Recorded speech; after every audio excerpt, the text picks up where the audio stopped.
বিরিয়ানির সাথে যে গ্রিন চাটনিটা দেয় ওটা কার কার ফেভারিট বলতে পারো?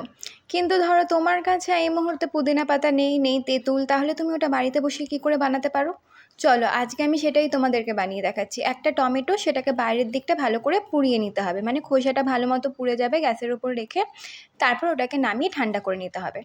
যতটা টমেটো নেবে, মানে টমেটোর যতটা পিউরি হবে সেই পরিমাণ মতো বুঝেই তোমাকে নিতে হবে ধনেপাতা। এবার টমেটোটা নেবে আর ধনেপাতার নিচে শিকড়গুলো ফেলে ভালো করে ধুয়ে নেবে, আর ওই টমেটোর সাথে ওই ধনেপাতাগুলোও দিয়ে দিতে হবে।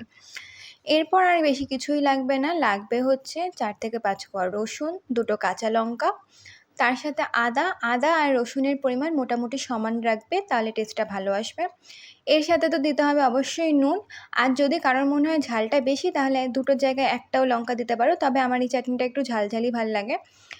আর লাস্টে টেস্ট ব্যালেন্স করার জন্য এর মধ্যে খুব সামান্য পরিমাণে দিয়েছি চিনি, চাইলে স্কিপ করে দিতে পারো, কোনো প্রবলেম নেই। এরপর পুরো জিনিসটাকে জল ছাড়াই মিক্সিতে ব্লেন্ড করে নেবে। আর এই দেখো তোমাদের গ্রিন চাটনি বাড়িতেই কি সুন্দর তৈরি। টাটা।